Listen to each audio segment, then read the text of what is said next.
Hai teman, mari simak podcast Madrasah Rumi. Didukung oleh Assalamualaikum warahmatullahi wabarakatuh. Waalaikumsalam. Teman-teman Madrasah Rumi kali ini mampir di studio Rosid, studio lukisnya Kang Rosid yang di sebelah kiri saya. Kita lihat ini duduk di salah satu saungnya yang luar biasa, saung yang pernah ke Singapura. Nanti kita akan dengar ceritanya saung ini gimana bisa sampai ke Singapura dan bisa balik lagi. Karena bisa jadi udah di Singapura dia nggak bisa balik lagi. Nah, Madrasah Rumi seperti biasa adalah satu kegiatan beberapa teman-teman Kang Rosid yang mencoba untuk mengapresiasi seni, tidak cuma seni musik tapi seni lukis, seni apapun. Kita dicoba diapresiasi, kita ngobrol, itu yang kita akan lakukan. Terima kasih sudah menerima kami, ngobrol tentang seni dan pengalaman keseniannya tentu. Dan jika mungkin kita akan ngomongin lebih jauh lagi mengenai spiritualitas. Karena Madrasah Rumi percaya bahwa pengalaman seni itu dekat dengan pengalaman spiritualitas. Seni kehalusan jiwa dan spiritualitas juga kehalusan jiwa. Karena itu kami meyakini di Madrasah Rumi seni tidak haram. Seni adalah salah satu jalan spiritualitas yang bisa ditempuh oleh kita semua. Nah, teman-teman Madrasah Rumi, mari kita ngobrol sama Kang Rosid. Kang Rosid, nuhun sudah diundang di sini. Mau dengerin cerita ini dulu nih, gimana bisa sampai di Singapura? Tahun berapa ya? Tahun 2013. 2013 ini sampai Singapura. Ya, awalnya si Kang Ucok tuh dia kurator, dia dosen ITB, dia sekarang lagi S3 di Belanda. Dia sering kadang-kadang berkunjung ke sini, sering diskusi, dulu ada platform di sini kan, sering diskusi di sini. Akhirnya kan dia tahu persis gitu. Iya, platform dulu di sekitar sini ya. Saya proses ngumpulin sampai terus ngumpulin nata gitu. Dia komentari bahwa saung saya tuh karya gitu. Saya baru nyadar ketika dia bilang, saya lihat Kang Rosid saung itu karya gitu, bukan hanya sekedar saung. Jadi saya lihat Kang Rosid itu serius dan niat menata dan benar-benar niat dan serius dan benar-benar konsisten gitu. Akhirnya saya baru nyadar ketika dia bilang karya gitu. Dan memang saya serius ya, bukan iseng gitu. Akhirnya dia bilang gitu, nanti saya kenalkan ke Singapura Biennale. Pas dipresentasikan ke Singapura, akhirnya di ACC sama Singapura, akhirnya diangkut ke Singapura. Tahun 2013. 2013 ini ke Singapura. Selama 5 bulan di sana dipamerin. Selama 5 bulan. Jadi pengiriman sebulan pengiriman, terus 5 bulan dipamerin, pengembalian 2 bulan. Jadi 8 bulan ini kosong. Jadi nggak ada saung. Jadi saya kalau udah di studio kesini itu kayak melayang gitu, kayak nggak ada tujuan. Jadi biasanya kan jenuh melukis kesini itu kan tempat merenung, tempat cari inspirasi. Jadi kan menyimpan energi. Ini kan bekas lumbung padi. Ya. Sekarang jadi tempat lumbung ilmu, tempat menyimpan benda bersejarah. Ya. Jadi makanya lumbung ilmu sama saya judulnya. Jadi judulnya di lumbung ilmu. Oh, ini ada namanya lumbung ilmu. 2013. Rosid 2013. Ya. Jadi itu. Ini tadinya lumbung padi. Lumbung padi Jawa Timur tapi ini. Jawa Timur. Jadi ketika saya dapat lahan ini, saya pengen bikin saung. Pas saya jalan-jalan ke tukang antik, ada otak ini belum ada atap, belum ada jendela gitu. Cuma kotaknya aja. Saya nanya itu bekas apa? Bekas lumbung padi. Saya bikin saung kayaknya pas ukurannya, tapi saya pengen ada baliknya sama jendela gitu. Seperti seperti layaknya rumah Sunda ya. Rumah Sunda kan depannya ada tepas kayak gini. Iya gini kayak. Ya memang buat nyerumpi lah, buat cari inspirasi gitu awalnya. Buat sendiri lah awalnya gitu. Tapi lama-lama kan ini berkembang akhirnya jadi suasana ini. Ini berarti saung pertama. Iya. Saung pertama yang ada di studio ini. Iya, di sini. Yang kayak belakang dan seterusnya Itu mah penambahan setelah pulang dari Singapura baru saya ngumpulin bahan lagi, menambah lagi dapur. Terus ngumpulin bahan lagi baru itu yang dapur, yang bawahnya dapur terus di atasnya perpustakaan.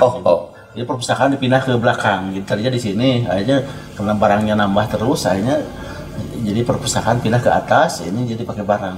Oke, di atas ada perpustakaan emang ya. Perpustakaan. Luar biasa. Jadi teman-teman, ini berarti tahun 2000 berapa nih mulai dapat ini? 2006 mulai berdiri saung ini. Tahun 2013 ke Singapura dulu. Setelah dari Singapura dipasang lagi, terus dipasang lagi, langsung saya fokus dan saya semakin yakin apa yang saya kumpulkan tuh ini bagian dari karya, bagian dari. Jadi saya nggak merasa buang-buang waktu, buang-buang energi. Memang kalau kita lihat di sini. Saya sih nggak mungkin bisa ya ngumpulin barang kayak gini ditata dan kelihatan. Setiap ini kan pakai rasa terus, jadi ngolah rasa. Gitu. Jadi setiap naruh benda tuh kurang enak, pindahin lagi terus. Setiap hari nggak sekali jadi ya. Sekali. Jadi setiap hari tuh ada yang pindah. Setiap hari. Jadi saya kalau jenuh ngelukis ke sini tuh kayak dibawa merenung, terus dibawa kayak terapi gitu dengan alam, dengan benda ini kayak bersinergi. Benda kan menyimpan energi. Udah berapa banyak formasi sebenarnya perubahannya. Setiap hari itu ada yang dipindah, selalu ada yang gitu. Jadi ngolah rasa. Jadi bagi saya tuh jadi seni itu semata niat ibadah. Jadi kan alhamdulillah bisa dipakai pertemuan ini, bisa dari mana-mana bisa datang. Iya. Sebagai informasi teman-teman, Madrasah Rumi sebenarnya udah banyak sekali kita sudah melakukannya 9 tahunan dan di studio ini, di sini juga kalau nggak salah ya, di studio ini udah 2 kali atau 3 kali. Ini yang keempat kali, dan kita baru ngomongin bagian-bagian ini. Oke, Kang Rosid sendiri sebenarnya pelukis ya, atau sekarang disebutnya perupa ya. Perupa lukisan pakai realis drawing. Asli dari Parigi Pangandaran. Jadi bekanya saya dari kampung, bakat dan kemauan, terus saya ingin hijrah ke Bandung, ingin menekuni bakat. Akhirnya alhamdulillah saya ketemu tempat belajar ngelukis itu di Sanggar. Hijrah ke Bandung tahun berapa? Tahun 89. Tahun 89. Keluar SMA langsung. 89 keluar SMA, kemudian pindah ke Bandung. Ke Bandung langsung masuk. Enggak ada yang dikenal. Dulu awalnya ngikut kakak ada yang dulu polisi kakak, terus saya awalnya berapa bulan ikut di kakak di asrama. Setelah itu mah saya di Sanggar di Babakan Siliwangi di Sanggar Olah Seni ya. Di Bandung pinggir kebun binatang ya, ada Sanggar Babakan Siliwangi, tempat kumpul beberapa seniman. Sekarang sudah berbeda ya. Iya. Jadi situ saya. Jadi tahun 89 ke Bandung. Iya, ke Bandung. Dengan niat pingin belajar ngelukis aja. Saya tidak mikir kemana-mana, saya pingin belajar ngelukis. Karena dasar dari awal saya dari SMA kelas 1 udah menyadari saya punya bakat, terus saya pingin ngelukis dulu, ngelukis potret keluarga, potret tetangga. Waktu SMA di kampung, itu ya. SMA. Jadi belum ada yang ngarahin, guru juga nggak ada yang awam, guru juga nggak ada yang kamu aneh-aneh aja cina kalau guru lagi ngajar, saya mah gambar guru. Orang lain mah nyatet pelajaran, saya gambar guru.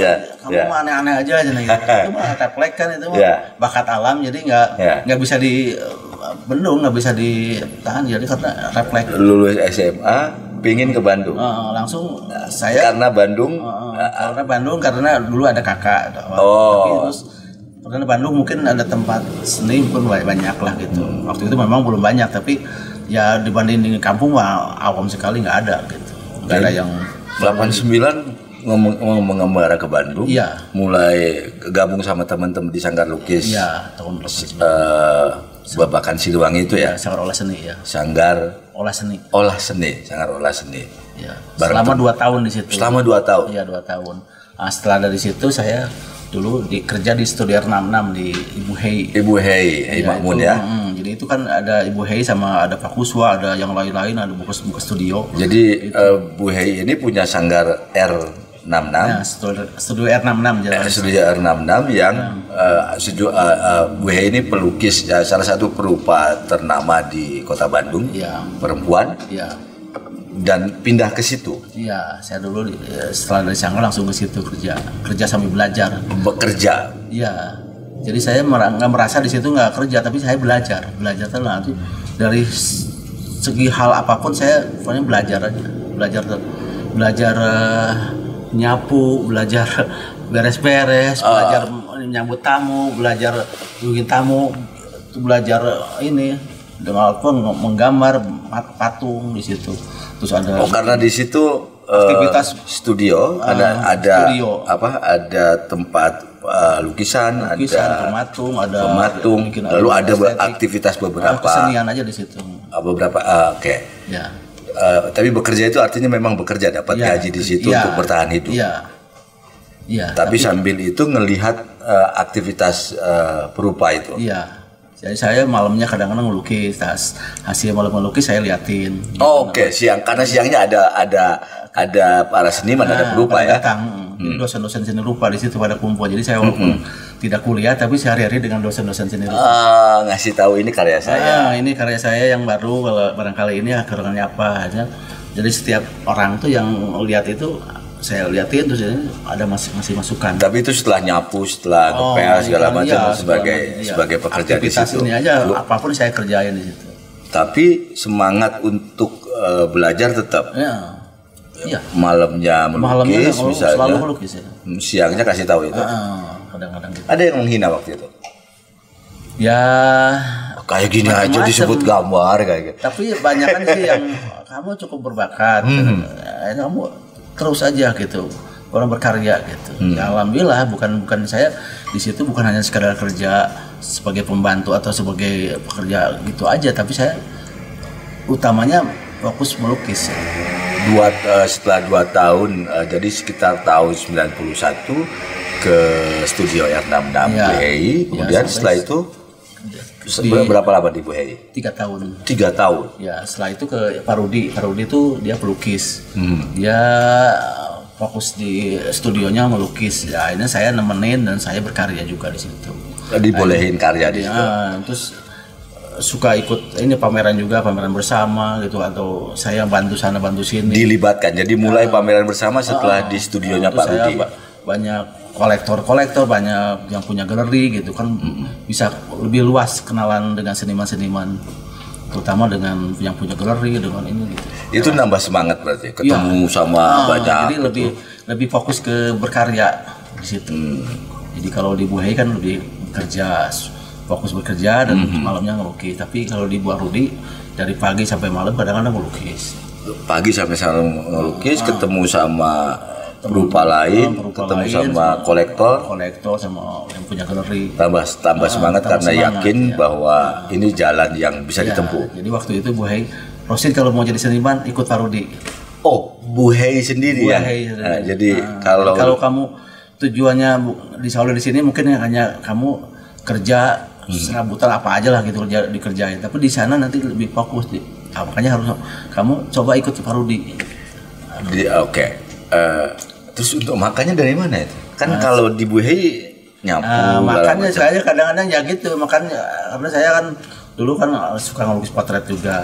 Ya alhamdulillah ada aja saya rezeki. Dari Pak Rudi juga kadang sih makan aja bareng di sini. Jadi suka masak bareng gitu. Jadi sama ini aja gitu. Jadi alhamdulillah lah selama di Pak Rudi juga 2 tahun ya saya digembleng dan banyak pengalaman dari situ juga. Digembleng jadi seniman, digembleng ke karyaan, dari mulai karya dari kanvas kosong sampai jadi itu tahu gitu. Proses dari nol sampai jadi. Berkarya dari kanvas kosong sampai jadi tahu. Sampai gitu. Jadi kemudian sampai ada kolektor gitu ya mungkin ada bersama, kadang-kadang melukis model bersama. Di situ ada pelukis-pelukis senior, ada dulu Pak Barli, ada Pak Nanabana, Pak Sang Bimbo juga kadang-kadang semua gabung. Banyak sih di seniman. Di Pak Rudi. Seniman-seniman teman-teman. Itu studio apa itu Pak Rudi itu? Dulu mah di Jalan Setraria, dia di komplek dia. Jadi sekarang udah meninggal sama anaknya. Tapi bukan studio, sekarang rumah tinggal. Studionya sudah tidak ada. 2 tahun di situ.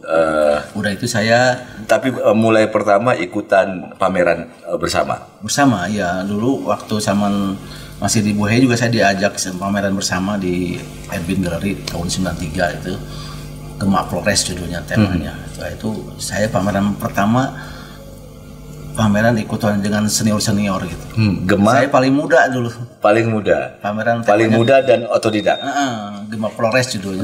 Gema Flores. Tahun 93. 93. Jadi 93 itu usia baru berapa ya? 93 lulus 89. Ya 22 tahun. Jadi alhamdulillah saya bisa pameran bareng dengan senior gitu. Diajak. Diajak ya, pameran bersama tapi.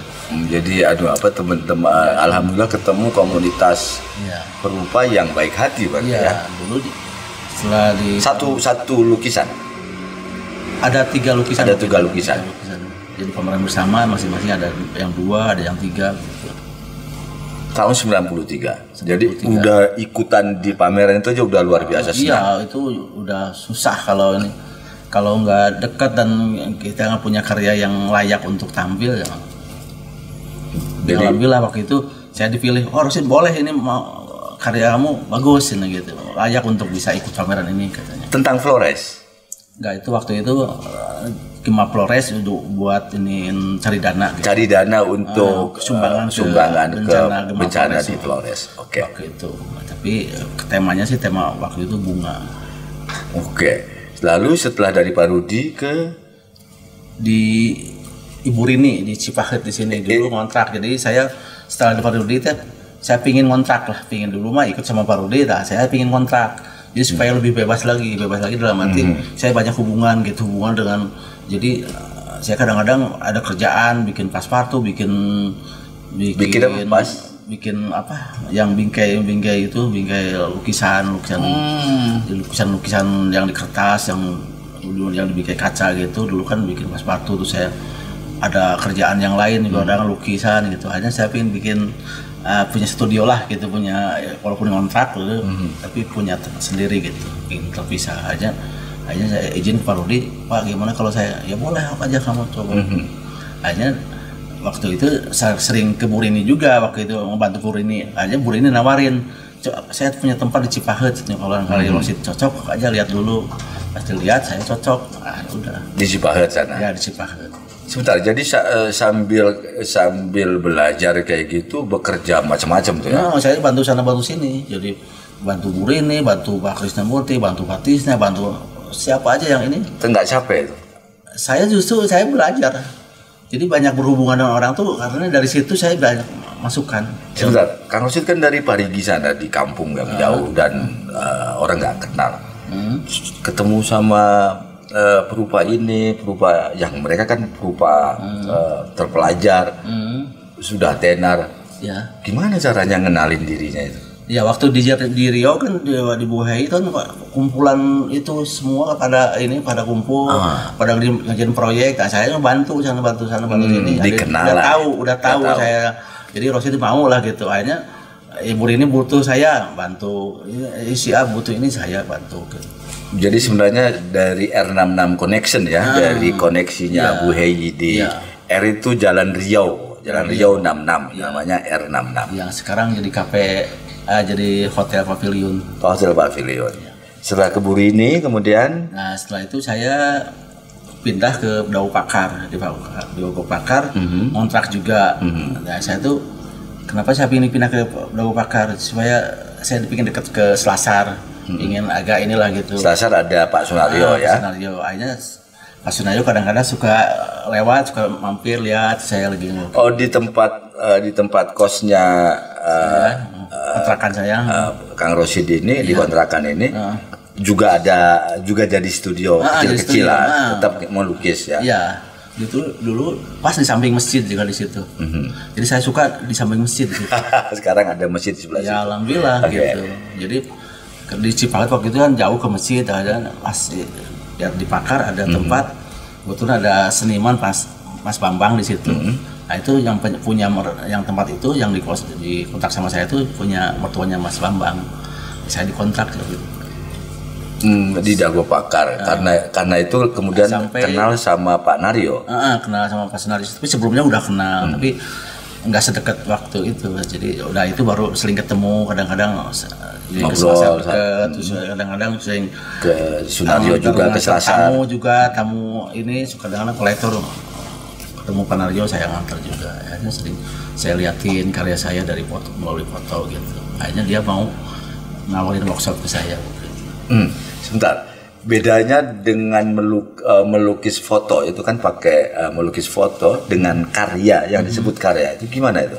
Kalau melukis foto kan berarti ada foto kemudian kita membuat sepersis foto itu. Tapi kalau yang disebut karya itu?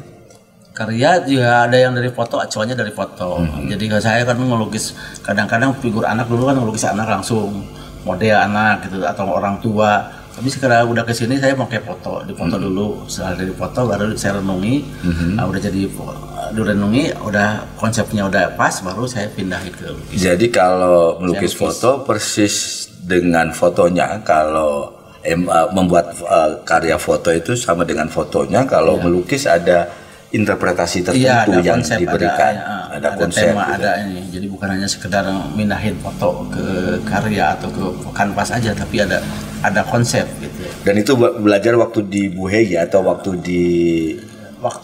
sebelumnya juga waktu pameran tunggal tahun 97 saya setelah dari Pak Rudi kan sering ketemu Pak Reda almarhum, sering ini di Pak Reda gitu. Akhirnya Sits kamu harus pameran gitu. Nah itu yang Pak Reda yang ngasih spirit, ngasih semangat ke saya. Saya lihat bantu sana bantu sini, tapi orang lain hanya butuh tenaga dan bumi. Tapi untuk memajukan kamu, untuk mendorong untuk pameran, kamu nggak ada. Ya saya mau Pak, saya pilih pameran tunggal gitu. Ya udah kamu pas lihat figur-figur anak yang itu seket-seket figur anak yang saya keseharian waktu saya di Cipahet itu yang di tempatnya Burin itu, saya sering melukis anak gitu. Kadang-kadang anak lagi main saya melukis gitu. Nah dari situ lihat wah ini menarik, karena ini figur-figur seket-seket figur anak itu menarik. Coba dikembangkan nanti dari figur ini jadi cari tema apa. Gitu. Oke.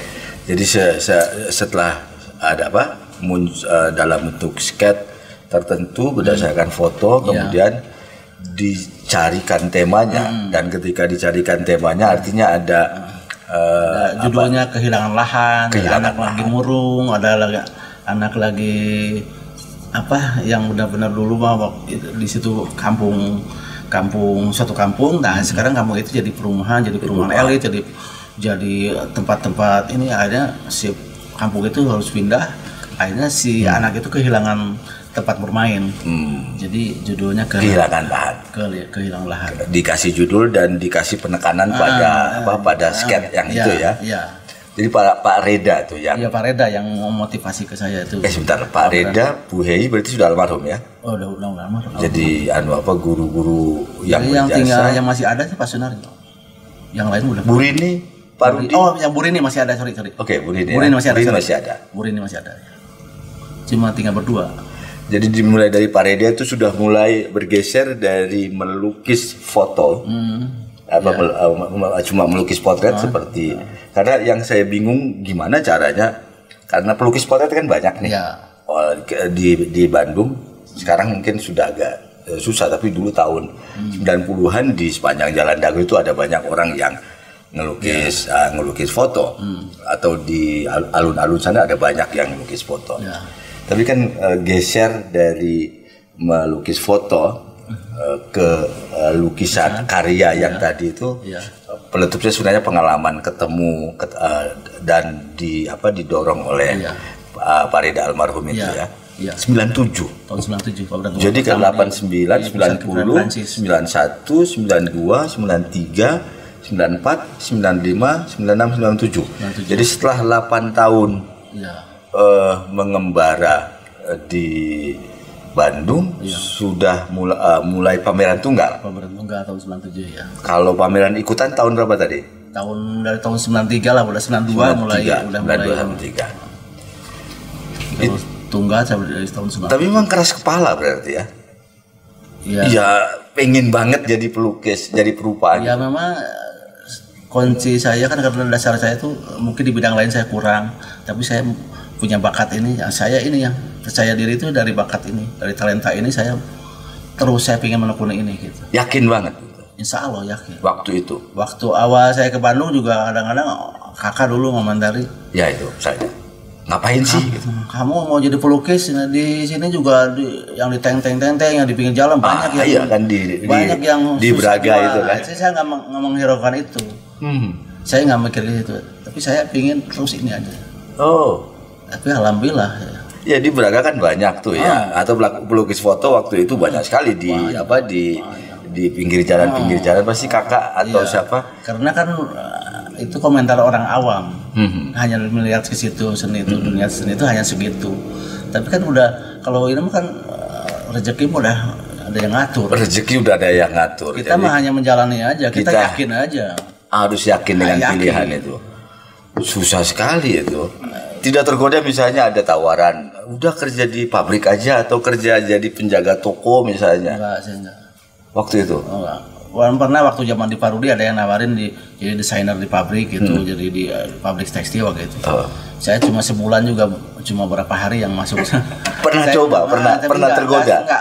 Enggak tertarik aja, enggak ini. Cuma nyoba aja, tapi ketika itu mah saya lebih baik fokus ngelukis aja. Jadi waktu itu berarti nyari duit itu cuman untuk bisa makan, beli kanvas, iya, melukis. Udah itu habis, baru nyari kerjaan lagi. Paling bantu sana bantu sini, kadang-kadang ada ini. Jadi, tapi alhamdulillah dari awal juga saya dari lukisan potret juga udah menghidupi. Jadi menghidupi dalam arti ada aja dari rezeki dari situ. Dari mungkin dari SMA kelas 1 juga udah saya menghasilkan. Dari waktu SMA kelas 1 udah saya pulang sekolah daripada main saya ngelukis potret. Alhamdulillah dapat satu. Kadang dulu mah zaman 1.500, 2.000 gitu kan. Tapi jadi waktu SMA sebenarnya kualitas lukisan potret Kang Rosid udah ya dianggap orang lain bagus. Dianggap ini persis. Persis dan mirip katanya. Kan orang cuma punya foto dari KTP aja dulu kan. Ya. Nah, dibesarin di skala gitu, dibesarin harus dilukis jadi A2 jadi ini. Oh iya. Kayaknya kan sampai sekarang dipajang gitu karena iya zaman itu susah sekali sih. Foto cuma negara yang punya foto 10R jarang benar. Ya. Jadi ada orang yang mampu mengubahnya menjadi besar itu. Ya. Dan ketika di Bandung pun lukisan fotonya Kang Rosid ini bagi yang lain oke kan itu banyak pelanggan. Ya sampai sekarang ya alhamdulillah ada. Ya. Ada aja terus sampai yang potret mah ada. Sampai sekarang. Okay. Jadi ya itu udah kita mah ngalir aja terus. Asal fokus insya Allah lah orang lain juga seperti saya ngumpulin barang ini juga fokus aja. Saya niat ya alhamdulillah saya berkembang jadi suasana. Enggak itu susah itu apa? Membayangkan kekeras kepalaan itu cuma modal saya ingin ini lalu terus di situ itu ya susah. Karena dulu saya ya mungkin ada ambisi dalam arti ya punya punya cita-cita saya ingin menunjukkan saya mungkin di kampung orang biasa orang yang ya dianggapnya anak petani yang terus saya juga sekolah juga mungkin sama hanya tamatan SMA tapi saya ingin menunjukkan ke semua orang lah ke ini terutama dari diri saya sendiri terus ke keluarga juga saya ingin menunjukkan saya punya talenta mudah-mudahan jadi saya bisa jadi bekal hidup akhirnya alhamdulillah saya bisa gini tuh dari talenta ini ya. Jadi setiap orang juga dikasih talenta sama Tuhan tuh kasih. Setiap orang pasti dikasih talenta. Kadang-kadang orang yang sadar, ada yang banyak yang sadar nggak sadar gitu. Atau karena menginginkan talenta orang lain. Kadang-kadang banyak yang nggak pede gitu. Atau menginginkan talenta orang lain. Banyak gitu kadang-kadang. Jadi enak ya, misalnya saya bisa jadi enak ya, jadi Kang Rosid bisa ngelukis. Iya. Lalu saya belajar. Cuma lihat enaknya aja. Ya. Proses itunya kan 8 tahun balik. Oke, di antara keluarga yang paling mendukung, bapak, ibu? Semua ibu, bapak mendukung. Kalau kakak kan tadi agak ngeraguin tuh, udah mendingan kerja di pabrik aja. Iya. Tapi ya saya alhamdulillah bekal bakat dan kemauan, doa sama orang tua ya. Ibu mengizinkan waktu itu? Ya ibu mengizinkan dan saya waktu awal ke Bandung saya sampai mencuci kaki ibu Oh, sebelum berangkat ke sini. Terus sampai saya minum air itu, saya jadi bekal, jadi jimat. Jadi jimat tuh ya mudah-mudahan doa ibu ini jadi ya alhamdulillah.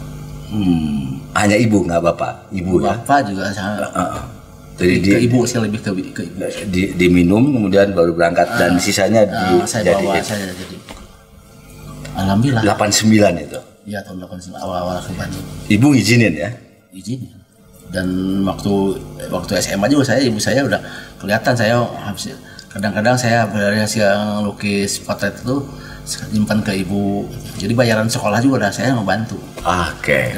Karena itu mungkin percaya ya ibu atau bapak ya, karena sebenarnya diam-diam sudah ada hasil waktu itu. Karena banyak orang yang sampai sekarang aja banyak orang yang tidak merelakan anaknya jadi seniman yang nggak jelas ya. Iya. Banyak yang tapi sekarang ibu sama bapak ya. Iya. Jangankan zaman dulu zaman sekarang juga kadang-kadang orang banyak yang mahasiswa ke sini, Pak, saya sama orang tua nggak boleh masuk ke seni karena seni itu tidak menjanjikan buat masa depan saya. Jadi orang tua tuh kamu harus kuliah, harus kerja, dapat gaji gitu. Gaji yang terukur ya, yang jadi pasti ya. Jelas kata kan tiap bulannya dapat menghasilkan. Tapi kalau seniman itu seni itu kan ya jelas penghasilannya nggak tentu gitu. Itu saya bercerita. 8 tahun sudah pameran tunggal, belum ada hasil. Alhamdulillah waktu itu juga saya ada hasil juga, ada terjual. Sudah ada hasil, tambah semangat. Tambah semangat. Oke, itu di Dago Pakar. Iya. Terus pameran tunggal kedua di Galeri Hidayat juga alhamdulillah itu ada terjual 5 lukisan. 5 lukisan. Terus tahun 99 saya udah ngandung anak saya yang restu waktu ini pameran ngebantu Pak Tatangganar dulu waktu Pak Tatang pameran tunggal di Hotel Grand Melia ada galeri, saya ngebantu display karya gitu. Akhirnya yang punya galeri itu ke saya nanya, "Dek, melukis juga?" "Iya, saya melukis." "Boleh nggak saya lihat ada contoh yang ada yang lukis?" "Saya bawa album." Liatin, "Boleh nggak saya pinjam albumnya?" Besok kan ketemu lagi. Akhirnya dipinjam albumnya, besoknya nawarin pameran ke saya. "Mau nggak pameran tunggal di sini?" "Wah, saya mau." Jadi gara-gara ngebantu Pak Tatang gitu. Oh iya, hal lain mungkin selain air cuci kaki ibunya itu yang yang Kang Rosid lakukan mau ngebantu gitu ya. Ya, jadi ringan tangan. Ada ini dipertemukan aja, jadi dimudahkan tanpa meminta. Dipertemukan dengan sesuai dengan cita-cita kita. Jadi alhamdulillah ketemu si A, si B, jadi dimudahkan, dibukakan jalan gitu. Itu kerasa sekali. Susah kali itu laki banget. Juga tempat juga saya tiba-tiba di sini gitu kan. Itu juga jodoh istri, jodoh tempat juga kan. Jadi udah ada yang ngatur, kita mah hanya menjalani aja. Susah itu mikirin semua, udah ada yang ngatur. Iya, kita mah hanya menjalani aja gitu. Pertemuan ini juga sama kan gitu. Jadi kita mah ngalir aja. Iya, susah juga emang kita ketemu. Oke, kemudian 99 ada pameran tunggal yang kedua. Ya, lalu yang di Hotel Grand Melia. Alhamdulillah dari situ ada 5 lukisan tadi. Saya terjual dari 12 lukisan waktu itu. 12 lukisan? Dari 17 karya gitu. Nah, itu 12 dari 17 jadi 5 ya. Itu juga saya dapat rezeki waktu itu 25 juta gitu. 99 25 juta. Nah, itu 99 itu ambisinya pengen punya rumah gitu. Tapi ya alhamdulillah kesampaian punya rumah di sini. Dulu saya dolar masih 4.500. Tahun 99 itu kira-kira. Jadi alhamdulillah saya kebeli rumah di sini, rumah pertama. Dari situ, dari awal pameran itu. Menikah tahun berapa? Tahun 99 juga. 99 juga. Setelah awal lebih. Oh, setelah menikah baru pameran. Pameran. Setelah itu baru beli rumah. Luar biasa. Udah lahir, Restu udah lahir, ini baru rumah lunas di sini, ini pindah ke sini. Modalnya cuma yakin, dan berproses. Alhamdulillah. Nah, oke. Setelah itu ke Pak Narjo kalau tidak salah. Nah, setelah itu kan tahun 2000 awal lah gitu, Pak Sunario ngundang saya, terus nawarin workshop. Workshop. Alhamdulillah saya dengan senang hati saya siap. Akhirnya workshop selama 8 bulan di bengkel. Enggak, teman-teman mungkin pengen tahu workshop itu apa sih? Kayak kegiatannya kayak gimana? Nah, itu workshop itu kan kita masing-masing awalnya ditanya. Ada berapa peserta? Ada 4 peserta. Seniman otodidak semua.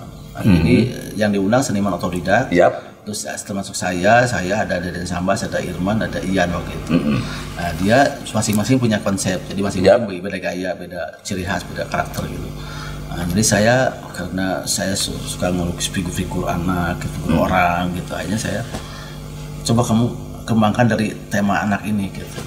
Oh. Dulu waktu itu saya figur anak, terus ada yang anak yang melukis figur anak tapi di cropping, ada cuma kakinya aja, ada cuma kepalanya aja, terus ada cuma badan gitu, ada 3 bidang. Nah, itu besar itu terakhir workshop itu akhirnya karya itu dikoleksi sama Pak Sunario. Jadi Pak Sunario memeriksa, ngajak diskusi, memperdalam konsep gitu, terus mengapresiasi. Baru setelah konsepnya udah itu baru mulai para workshop. Setelah udah mulai workshop di ini sekitar sebulan, coba lihat hasilnya, terus ini ada pembahasan lagi, udah apresiasi lagi sedikit lagi. Tidak cuma Pak Naryo. Iya, ada beberapa termasuk Pak James Pangkat. Ada Pak James Pangkat. Ada seniman-seniman yang lain itu diundang. Berapa bulan itu? 8 bulan. 8 bulan. Ya. Ujung dari workshop itu harus ada karya. Iya, pameran langsung. Oh, pameran yang berempat ini. Iya.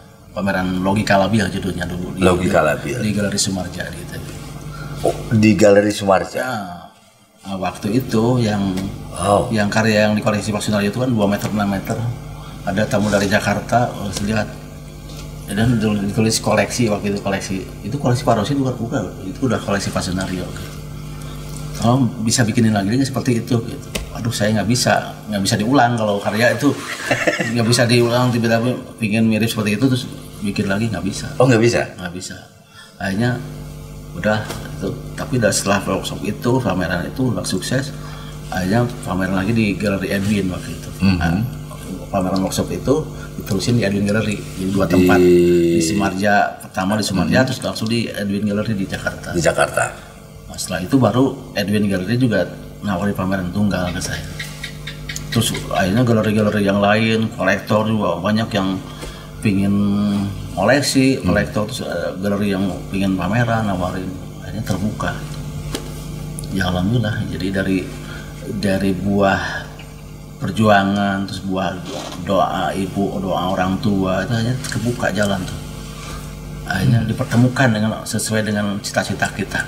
Wow, luar biasa ya, perjalanannya cukup panjang dan keyakinannya itu sebenarnya bahwa kita cuma ngejalanin, Tuhan udah mastiin kita ada di mana gitu ya. Salah satu pameran lukisan itu judulnya Bapak. Kalau Ibu pernah dilukis? Ibu waktu pameran tunggal di Edwin tahun 2005 saya langsung ngelukis ibu saya. Jadi saya pengen permukaan tuh pengen ngelukis ibu saya. Ibu dihadirkan di situ? Iya, di pameran hadir. Di pameran langsung di Jakarta itu? Spot. Jadi Ibu dibawa ke Jakarta? Permukaan. Jadi waktu itu kan kuratornya Parah Wardani, perempuan. Pak Parah, boleh gak saya nanti pembukaan saya pengen melukis ibu saya? Nanti saya pengen ngasih bunga ke ibu saya. Oh boleh, bagus. Akhirnya saya minta waktu 10 menit, saya ngelukis ibu, setelah itu saya ngasih bunga. Langsung sekarya lukisan ibu itu dikoleksi sama Edwin Gallery. Oh, Pak Edwin Gallery? Jadi kalau sendiri nggak punya? Enggak, dikoleksi sama Pak Edwin. Tapi saya rasa gitu, jadi ketika saya ngelukis tema bayi itu kan yang mengandung saya, terus yang membesarkan saya, yang ini tuh ibu yang lebih dekat gitu. Makanya itu penghormatan ke ibu itu. Tema bayi waktu itu. Tahun 99 berarti. Tahun 2005. Tahun 2005. Jadi pas ketika pameran itu ibu-ibu semua yang hadir tuh, saya baru kali ini saya pameran sampai nangis gitu. Karena lihat itu ketika saya ngelukis ibu terus langsung saya sungkem ke ibu. Saya berterima kasih dan benar-benar bersyukur lah gitu. Jadi 2005 itu pembuktian ke ibu ya sekaligus. Iya. Bapak ikut waktu itu? Ikut juga Bapak, tapi lebih ke ibu. Yang 2007 ke Bapak, yang 2007 ke Bapak. Ke Bapak. Jadi saya waktu pameran tema Bapak tuh pidato sama Bapak saya.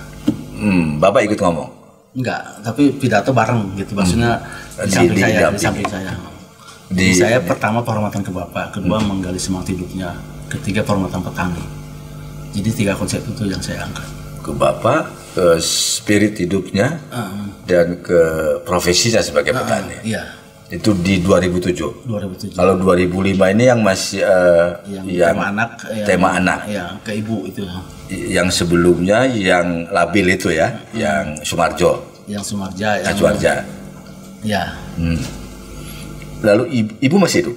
Ibu sekarang udah nggak ada. 2012. 2012. Meninggalnya. Bapak 2014. 2014. Waktu di Sumarja kan Bapak masih ada, 2007 masih ada, terus masih sehat. Terus 2010 di Jakarta juga ikut Bapak. 2010 itu apa itu?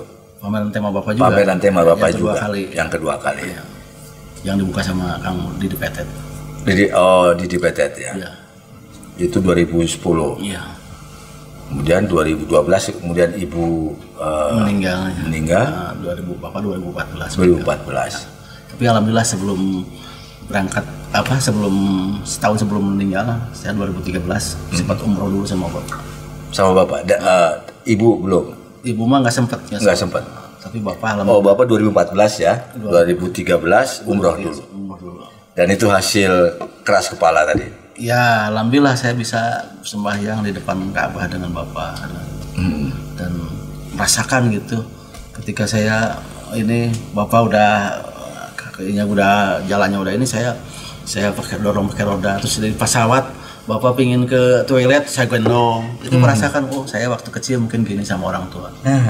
Terus Bapak sampai ini di buang celana, di celana gitu. Saya nyuci habis dari masjid itu, nyuci di toilet di ini. Itu karena ngerasain mungkin saya dulu waktu kecil gitu. Jadi 2013 itu memang sudah agak sakit-sakitan Bapak ya. Udah lemah, agak lemah gitu si kondisi tubuhnya. Tapi nggak sakit. Sehat tapi agak sehat. Baru 2014 wafat beliau. Jadi momen yang paling membahagiakan itu.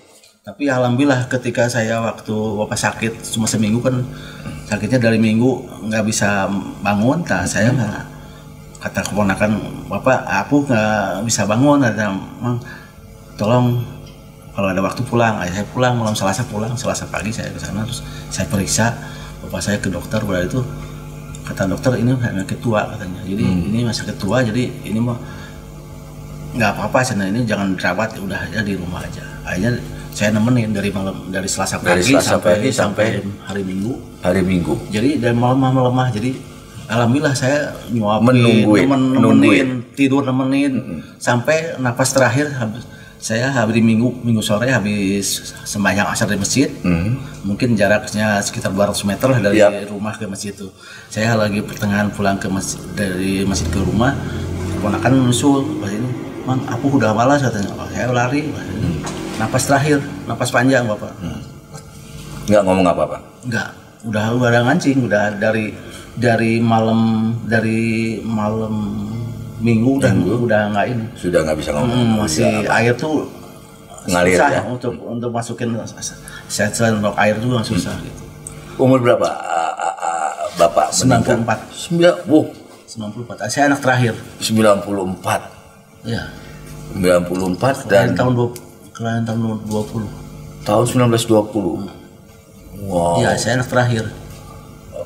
Iya, jadi alhamdulillah gitu. Dengan usia gitu Bapak tuh nggak ada penyakit yang aneh-aneh gitu, penyakitnya hanya tuh gitu. Karena tua aja. Kang Rosid kelahiran tahun 69, 69. Wow. 94 ya. Iya, jadi memang proses perjalanan Bapak tuh orangnya pekerja keras gitu. Ya, tapi dia jalannya dengan tulus gitu. Jadi sekeras apapun, seberat apapun perjalanan hidupnya, tapi dengan jalan tulus, tapi sehat. Dan itu yang yang diteladani oleh Kang Rasid. Iya. Dan ya alhamdulillah saya merasakan gitu bapak dari muda sampai tua tuh dia bertani, berkebun atau ini, terus dia segala macam ini gitu. Dulu kan suka nyadap kelapa gitu kan, terus suka buru ini. Jadi dulu mah kan menggarap sama orang, tanah orang, udah kesini baru punya warisan, terus akhirnya dipindahin ke Jawa Tengah supaya luas lahannya. Akhirnya jadi karena anaknya banyak, jadi supaya lahan pertaniannya agak luas, jadi supaya penghasilannya agak banyak, jadi supaya cukup dari panen ke panennya cukup. Itu yang nyebabin Kang Rosid waktu di Bandung ya mau aja ngerjain sini, ngerjain situ, dari nggak kenal capek gitu terus saya gitu. Itu karena niru bapak. Iya, spiritnya itu spirit belajar. Saya spiritnya nggak spirit merasa jadi pekerja, saya belajar. Spiritnya belajar. Jadi nggak malu, nggak ngerasa capek, nyapu, beres-beres. Sampai sekarang juga kadang-kadang nyapu. Nggak merasa capek ya. Dan itu kayak kita tubuh tuh harus digerakkan, harus mengikuti ritme alam, harus bergerak dengan kehidupan ini. Jadi kita tuh jangan diam, malah di bawah diam malah tubuh tuh jadi nggak nyaman, nggak enak. Makanya petani itu bapak tuh nggak ada tremor gini, jadi karena nyatu dengan alam, kepanasan, kehujanan. Dia terus bekerja ya. Jadi sih tubuhnya gerak, nggak ada tremor gini, nggak ada. Usianya nggak ada gini. Karena tua aja, jadi seperti kan warna tua gitu sih, kayak kayu gini kan benar-benar erosinya orang yang sudah tua. Dari 94 beliau seperti itu karena memang ya sudah tua. 94 aja udah luar biasa ya. Iya. Baik, Kang Rosid, terima kasih udah cerita perjalanan hidupnya yang luar biasa. Saya nggak tahu gimana komentarnya, tapi teman-teman Madrasah Rumi mungkin harus ngobrol sendiri langsung ke Kang Rosid untuk bisa belajar gimana caranya yakin pada apa yang jadi passion. Jadi jalan saya ini, itu yang susah tuh. Yang muda-muda sekarang itu karena terlalu banyak pembanding, terlalu banyak keinginan atau menganggap apa yang dilakukan orang lain itu, yang dialami orang lain itu enak, itu malah susah nentuin jalan saya di sini. Kang Rosid yakin sejak SMA jalan saya di sini, kemudian menghidupinya begitu ya, menghidupinya. Terus-terusan rela untuk melakukan apapun demi meningkatkan jalan yang sudah dipilih itu. Itu kira-kira kayak gitu ya. Di tengah jalan apapun dilakukan. Iya. Oh, kemudian terus berproses, yakin. Tapi sebentar, ada sebelum saya simpulin, pernah ngerasa putus asa gitu, ngedown gitu. Itu yang belum saya tanyain soalnya. Pasti ada kan orang tiba-tiba kayaknya gue salah jalan nih gitu. Iya, ada, tapi saya justru ada waktu saya mungkin waktu sekolah, saya mungkin waktu SMA. Enggak, setelah di Bandung ini ada ngerasa ngedown gitu. Tapi ngedownnya mungkin bukan ngedown secara ini, tapi saya justru semakin yakin, semakin semangat gitu. Bukan ngedown alam arti beda haluan atau beda pilihan atau nyari kesibukan yang lain, enggak, tapi saya semakin ke bawah, semakin itu akhirnya pingin ini lagi gitu. Tapi pernah ngerasa kan secara umum ya orang misalnya kayaknya gue salah jalan nih. Yang lain udah melesat, saya masih di sini. Saya salah jalan deh. Enggak gitu. Pernah ngalami begitu? Enggak sih, saya secara ini mah yakin dari awal. Susah memang ya istiqomah memilih jalan Kang Rosid ini. Ya. Baik, jadi yang pertama temukan jalanmu, yang kedua istiqomah, lanjutkan pada jalan itu, hidupi jalan itu, apapun dilakukan untuk tetap berada di jalan itu yang rumit sekali. Kemudian ada hasil, itu hasil itu pasti ada. Rumi sebenarnya pernah bilang kesalahan kita ada seperti orang yang tidak istiqomah, tidak tetap pada yang telah dipilih. Rumi menceritakan seperti orang menggali sumur. dia mau mencari air tentu pada saat menggali sumur. Baru 1 meter dia mikir, kayaknya bukan di titik ini. Pindah ke titik kedua, 1 meter pindah lagi, sampai 10 titik. Kata Rumi, coba kalau kamu menggali di titik yang sama, sudah keluar tuh air. Nah, Kang Rosid 8 tahun, jadi 8 tahun, dia tetap di titik itu, sudah mulai mendapatkan hasil. Tapi Kang Rosid tetap belum merasa cukup, belum merasa selesai, karena itu ngelakuin proses lagi sampai sekarang. Ya, sampai sekarang terus berproses. Nah, Kang Rosid ini selalu pengen dekat masjid karena emang sering ke masjid. Insya Allah. Dari dulu, dari Bandung tidak merubah Kang Rosid menjadi tidak mau ke masjid misalnya. Saya insya Allah di masjid aktif saja. Kenapa itu? Nggak tahu ya, mungkin karena masjid itu ya itu tempat ibadah, tempat benar-benar untuk ya kita merenung, kita hidup tuh ya untuk beribadah, untuk hanya kepada Allah kita. Ya, dasar itu yang saya bawa sekarang juga, karena seni itu juga semata niat ibadah, bukan seni hanya menampilkan estetika, dan ini bagian dari ibadah juga. Jadi hablum minallah di masjid, hablum minannas di sini. Ini harus seimbang. Ya alhamdulillah kemarin juga kan ada acara halal bihalal. Warga sekitar sini ya? Sekitar sini, Abah Iwan bisa main di sini, bisa kumpul di sini, karena ada suasana ini.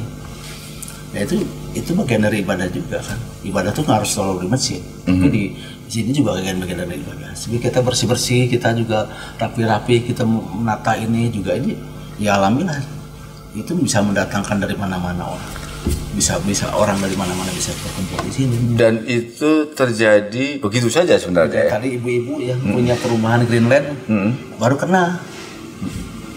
Oh ini Pak Rosidnya, waduh saya baru tahu. Saya udah dari tahun 2003 saya di sini. Dari 2013 punya Greenland. Saya baru tahu tempat seindah ini, sebagus ini. Saya kalau tahu udah lama mungkin saya sering ke sini. Ini Pak Rosid gimana bisa punya tempat ini? Akhirnya cerita sedikit. Oh gitu. Akhirnya ibu siapa namanya? Ibu Jati. Oh Ibu Jati, saya udah dengar nama ibu udah lama gitu. Akhirnya ketemu di sini. Ya itu ya hikmahnya tempat ini. Oke, selanjutnya teman-teman kita akan ngomongin tentang seni, tentu saja tentang apa sih seni menurut Kang Rosid. Kemudian beberapa karya rupanya, saya kira di depan ini, di depan lumbung ilmu, nah, namanya lumbung ilmu Rosid ini, ada galeri yang beberapa karyanya tentu disimpan. Kita akan lihat itu dan membicarakan seni itu apa sih misalnya, karena pasti teman-teman saya juga bingung, ini kan cuma memindahkan tempat kan, tetapi kok orang Singapura berminat, artinya ada sesuatu yang lain dari tempat yang seperti ini.